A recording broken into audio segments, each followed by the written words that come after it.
and they win the NFC South.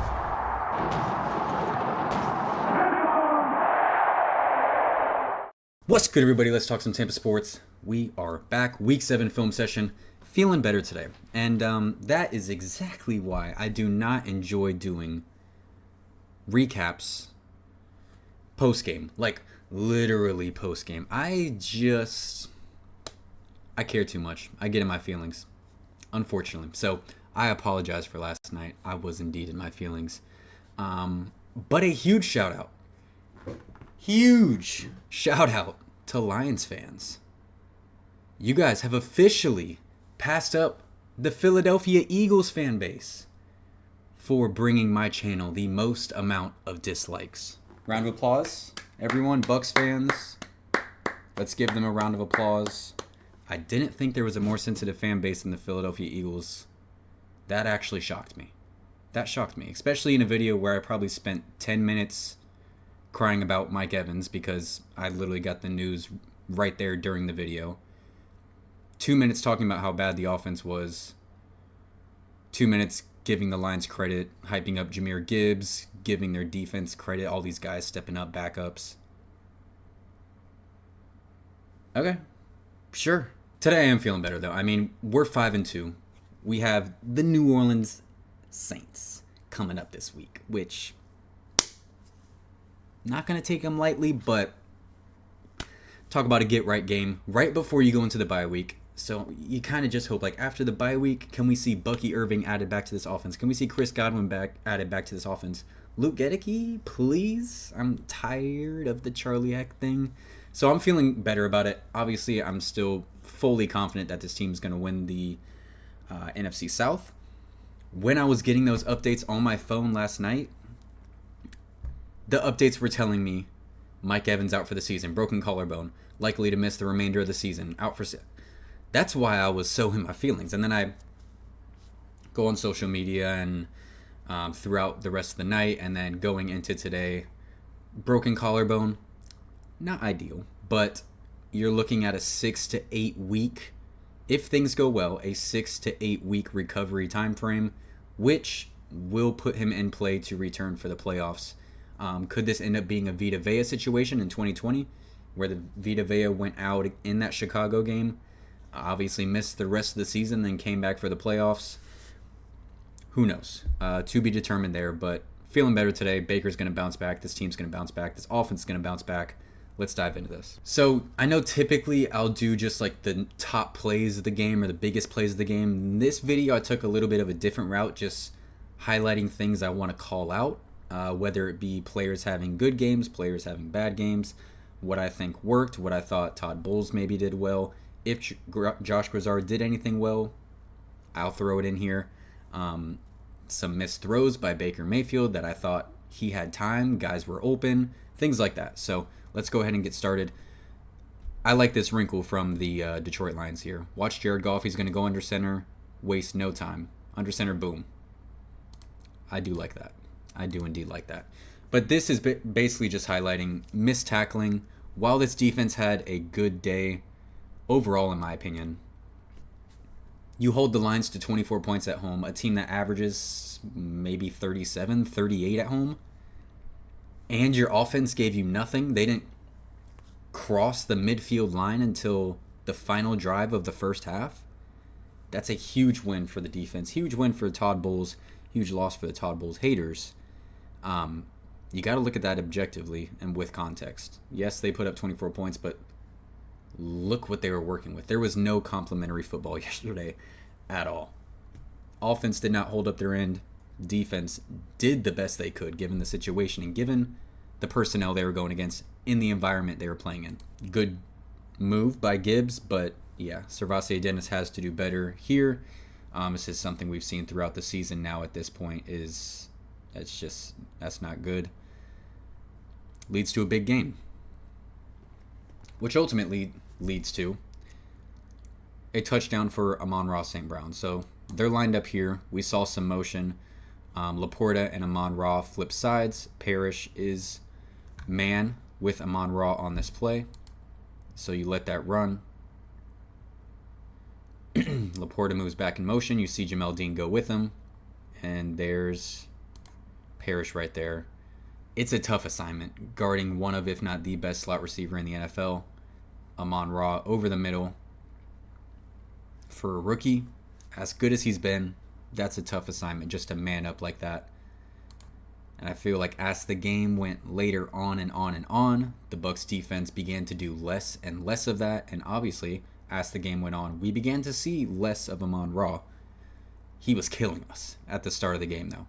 But adjustments were made, and you began to see a little bit less of him as the game went on. So if this is a team that you truly think you'll see again in the playoffs, these are wins you can take from it. These are things you can learn from it. Every loss is a lesson. This is a very good move here by Amon-Ra St. Brown. This is not... If you're an offensive player, if you're a receiver in the NFL, you have to use your hands. You have to use your hands. Everything is geared towards your advantage. Use them. And this is a great job here by Amon-Ra. Just as he begins to make that cut across the field, use his hand there. That's just the reality of being a receiver in the NFL and the disadvantage of being a cornerback in the NFL. That's just how it is. All right, this play here, we are looking at Yaya Diaby at the top of the screen. And Yaya making some plays. We saw what he did last week. This week, I thought like Yaya had a good game. So here he is, top of the screen against Taylor Decker, who's just returning, first game back from injury. And looked like there was a little bit of a false start there. Regardless, very minor. Decker gets the jump. And Yaya just pushes. Able to get the strip sack. And Elijah Roberts jumps on it. That's a huge turnover for the Bucs, where once again the offense wasn't giving them anything. Detroit began to drive. And Yaya able to get there. Great stuff from Yaya. Now, number 5 on the other side, we're still waiting on that. Yaya, I believe, is at 4 sacks on the season now. 4 or 5. Hassan Reddick is still at 1, and now he is injured, waiting on MRI results on his knee and ankle. Y'all are crazy, bro. I saw people on Twitter calling him Hassan Reddick Shoyinka. Oh, man. That's all I can say. Man. This, number 50 in the middle. He's going up against Ratledge, the second-round pick, rookie out of Georgia. It's Vita Vea. If he gets a one-on-one with a rookie, I get it. You played in the SEC, but yeah. You can't leave that guy one-on-one in that situation. So, Yaya, thought had a very good day. Vita, I thought had a very good day. Just some bad tackling, I would say, overall, and the linebackers somewhat in the secondary. I thought the secondary did a pretty good job tackling as well. But just getting gashed is really what killed you. It feels like there were a lot of like maybe negative 1 yard runs, 1 yard runs, 2 yard runs, and then there were runs where it was just 20 yards, 30 yards. Obviously, Gibbs had a 70-yard touchdown run, something crazy that we'll see later in this video. You got to be consistent the full way. It's fine if you give up a 7-8 yard run, 12-yard run, but you can't get gashed. You can't get gashed like that. This here, shout out 13. Got the jersey still up there hanging in the background. This is what you miss. This is what you miss with Mike Evans. One-on-one, no ball is 50-50 with 13. Just throw it up. Give him a chance. Everything is at least 70-30, like I said yesterday. So this is what we'll miss while Mike is out. And then hopefully, like I said, we do see him at some point. I don't think this is the end of Mike Evans. I think we will see 13 again. All right, I talked about in my preview, I didn't know how much Todd Bowles was going to blitz. And when he did blitz, he needed to be very timely and very creative. Because Goff was, before going into this game, the 4th ranked passer against the blitz in the NFL. So you look at what Todd Bowles does here. So you got Levante and Dennis in the middle.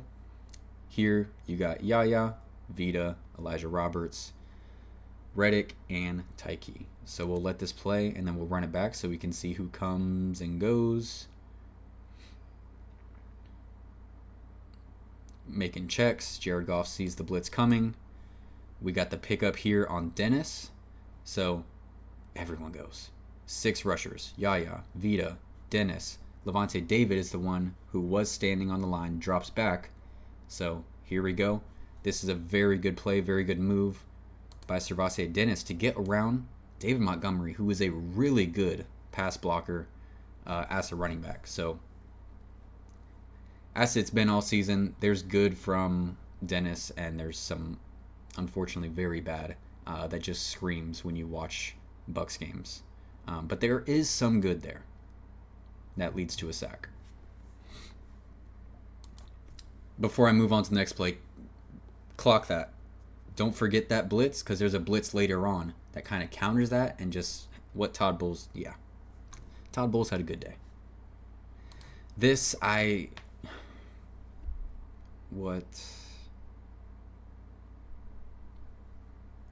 miscommunication. Offense just seemed rattled, couldn't get in a groove. Baker Mayfield got pressured like 30-something times. Like, he threw the ball 50 times. He got pressured 30-something times. Like, we can say Baker didn't have a good game, wasn't on top of his game. We'll see some plays I wanted to make sure I threw in here where Baker did have time and he still missed his guys. But when you're pressured 30-something times out of 50 dropbacks, how do you not see ghosts? So it's absolutely not fully on Baker. The offensive line, if I'm going to label a group that had the worst day, it was the offensive line. Hutchinson, even though he didn't get a sack. Aleem McNeil, even though he didn't get a sack, ate up this offensive line. Graham Barton got ate alive by Aleem McNeil. Aiden Hutchinson ate up Charlie Heck, just being so disruptive. There was one play I didn't put in here where he pretty much just grabs Charlie Heck, pushes him into Baker Mayfield's lap, and what is Baker supposed to do in that situation? And it doesn't result in a sack for Aiden Hutchinson, but it's like a mom who is taking their kid to the mall to see Santa during Christmas time, where they pick up their kid and place him on Santa Claus's lap. What do you want for Christmas? That's what it was. That's what Aiden Hutchinson did to Charlie Heck, and Baker Mayfield was Santa Claus. Luke Gedicke, what's going on? I hear you're walking around the locker room, no boot, all smiles, but we still have no timetable on the return. What's going on? One more time. I mean, they both just cut outside. This far down the field, there is 0% chance that this was the play that was called up. Someone is out of position, and the fact that you run into each other 25-ish yards down the field is wild. Same drive, another miscommunication, bottom of your screen. Tez Johnson stops. Baker Mayfield leads him, just rattled. And you got to give credit to that Detroit Lions environment. Bucs were on a silent count all night long. That Lions defense, they just came to play, man. They came to play. They were hungry coming off of that loss last week. Hungry is not the right... They were starving. They were malnourished, this defense of the Detroit Lions.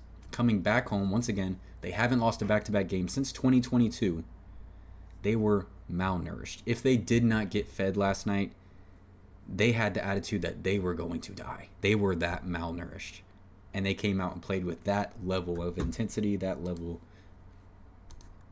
of just, we have to get the job done. We have to step up. So this play here, this is just one of those what-if plays I throw in every single film session. There's a ton of, you can pretty much grab every single play and be like, oh, what if they did this? But I try to grab a little bit more obvious ones. So we're going to look at Cade Otton on this one, where he is lined up on Aiden Hutchinson. Like most of the game, either him or Rachaad White was having to chip. And you even see Rachaad White. Rachaad White's not next to Baker Mayfield. He's in here blocking one of the gaps. So it's just, that's how much this offensive line, once again, we're missing. This is backup right guard and backup right tackle. And you see where the chips are. Rachaad White is right behind the backup right guard, and Cade Otton is helping out the backup right tackle. So it's clear and obvious where the weakness is, and Detroit just ate it alive. They ate it alive. But so there's the chip for Cade Otton. Here's Rachaad White helping out. But after the chip, Cade Otton is going to leak out. Baker has time. He goes towards Mike Evans on an out route that ends up being incomplete. Mike Evans only gets 1 foot in. But watch Cade Otton leak out, and Baker had some time. So, just one of those what-if plays. Like I said, you can grab a ton of them. Baker's throwing the ball now. Here's Cade Otton leaking out. He's beginning to put his hands up, but then he sees Baker Mayfield already threw it, so he ends up putting him back down. But, yeah, that's... yeah. So, we'll let this run. And... there's the catch by Mike Evans. Again, only gets 1 foot down. Good job by Rock as soon as Mike Evans catches it, making sure he pushes him out before he gets 2 feet down. Here's a look at Rachaad White coming in to help on the blitz. Picks that up extremely well. And there's that. All right, and here is the Jahmyr Gibbs touchdown run. This is what Todd Bowles was talking about post-game. Very simple things that the Bucs can correct. Like I said, the Bucs had a good day defensively. They just got gashed a couple times, bad tackling a couple times, and it cost them. And this is one of those times. So I'm going to let this play a bit here, and I'll pause it there. So it's all about gaps. Run defense, all about gaps. So we got the outside here. We got Zion McCollum covering this gap. We got Tyke Smith. He's going to cover this gap. Got Levante David. He's going to cover this gap. You see Greg Gaines is trying to get outside there. You got Jacob Parrish here. You got the outside there. This is the gap that doesn't go all the way through. That's Elijah Roberts there. Rookie. He ends up getting stuck and isn't able to get over into his gap. Good job by the offensive lineman doing his job. But he kind of just leans this way for too long. And yeah, that is... So there we go. We'll run it back one more time and let that play all the way through.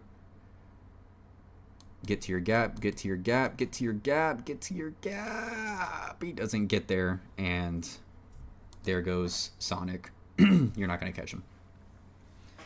So, once again, it's a correctable thing. You just got to have more leverage going towards your gap. It's something Todd Bowles will, I'm sure, call out. I'm sure Levante David has already talked about it. I saw him speaking on it post-game. He did not seem rattled at all. He was just like, yeah, I thought we did some good things defensively, but there's just mental errors that we made mistakes. We didn't fill our gaps, and there's an example of that, of course, on a 70-something yard touchdown. All right, and here's another Todd Bowles blitz. I'll just let it run from this side, and then once we get the other view, we'll break it down a little bit more. So, same look, right? Same look. That's the one we talked about earlier, the one I said make sure you clock it, because there's another one later on Todd Bowles uses to advantage. The first one worked. He comes out, same look, same personnel. Yaya, Vita, Dennis, David, Roberts, Reddick, Tyke. So, he switches things up, though. Instead of Dennis going, David goes, Dennis drops back. Switch things up on this side. Instead of Yaya going, Yaya actually drops back in coverage. And Tyke comes from the other side around that way. So, just using things that worked earlier in the game, giving them the same exact look, but switching it up. And there we go. Huge sack for the Bucs. They gave up some yards, but once the Lions, once they started getting towards their positive end, towards their 45, their 40, their 35, the Bucs defense more often than not in this game came up big. Whether it be a sack, whether it be a Jamel Dean interception, things like that. Like, they did their job. Here is that Jamel Dean pick. Same exact thing that happened last week against San Fran. Once again, this is a cover 2 defense.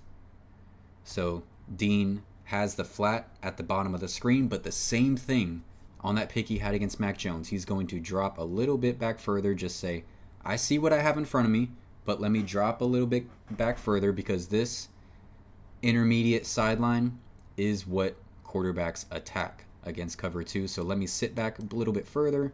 You see he begins to turn his hips to watch the guy that is in his zone, but he just sits, and as soon as the pressure gets there, Jared Goff lets it go, and he's deep enough to where he can just backpedal and catch that football. Very similar to last week. Shout out Jamel Dean, man. So here is one of those Baker Mayfield misses. This is a touchdown pass. It like every other game of the season, it felt like this is Ibuka's wide open. This is a touchdown pass from Baker. With how on point Baker's been playing at that MVP level, he is not missing this throw. And he had time. This was play action. And he had time. Look at that pocket. So right now where I pause it, Ibuka's planting his left foot in the ground, and he is just going to sort of go like this. Go around the DB and then cut it outside. But the ball is just underthrown by Baker, unfortunately, with time. Like, pocket's going. Here goes Ibuka making that move. Baker sees it. Still open. He has his man beat. Just lead him into the end zone. But it is underthrown and just hits the DB in the back. So, full thing offensively was not on Baker. Plenty of it was on the offensive line. But this is just one of those examples. It wasn't Baker's best day. That's okay. It happens. He went up against a really good team, a really motivated defense. I don't care if everyone keeps talking trash in the comments. You guys got beat by a bunch of guys in the secondary who are backups. That's okay. Our offense, missing our right guard, missing our right tackle, missing our wide receivers, missing our starting running back. It is what it is. Went into a tough environment. That defense was motivated, and they played very well. I'm going to give them credit. We move on, and we move forward. Here is that Tez Johnson touchdown. Just a wide receiver screen. Charlie Heck doing what he needed to do here. Keep an eye on 77. I'm pressing play in 3, 2, 1. Boom! Hurdle there from Tez. Spin there from Tez. Tez has to. He's one of those guys who just has eyes in the back of his head. Even if he's not like making a move that gains more yards, the way he just drops down right before he gets hit, and he's mastered it. He's only 160. He's mastered just the elusiveness and making sure he does not just get leveled. Okay, and then we're building right off that. I said I did want to call out some good from Josh Grizzard, and this is good from Josh Grizzard. So this is going to be set up as another wide receiver screen to Tez Johnson, except it's a fake. Baker is going to hit Cade Otton, who fakes as a blocker and then breaks out up the sideline. So here we go. The DB ends up pressing after they just saw Tez Johnson, a wide receiver screen. You give them another look. They come up. They're prepared for it. But Cade Otton slips out. There he goes. And Baker makes a hell of a throw there. That is a very good throw from Baker into that window. And we'll see it from the other way. I think the window looks even smaller from this angle. And very good throw. Very good play drawn up by Grizzard here. All right, and then here's the last play. Once again, this was like that final drive of the game where the Bucs had to get something here. And it's another miss by Baker. Tez Johnson's just going to cut across the field. His man is beat. He has about 3 to 4 yards of separation. And once again, like any other game, Baker's hitting that pass, playing at the level he's been playing at. We just have not seen misses like this from Baker. Like, that is 3 to 4 yards of separation. And a very fast wide receiver. Like, it's just something you have to hit. And Baker would say that himself. But it was just that kind of day for this Bucs offense. That's ultimately how it played out. Once again, credit to the Lions. Ready to move on from this. Absolutely ready to wipe my hands clean, move on. I'm sure the team is as well, diving into film, taking the lessons that they can from this, carrying it over into the Saints and the remainder of the season. That's all you can do. I expect this team to bounce back, and I can't wait to see them bounce back on Sunday because I know that they will. Let me know your thoughts and comments down in the comment section below. Like and subscribe if you haven't already. Go Bucs. Y'all have a blessed one.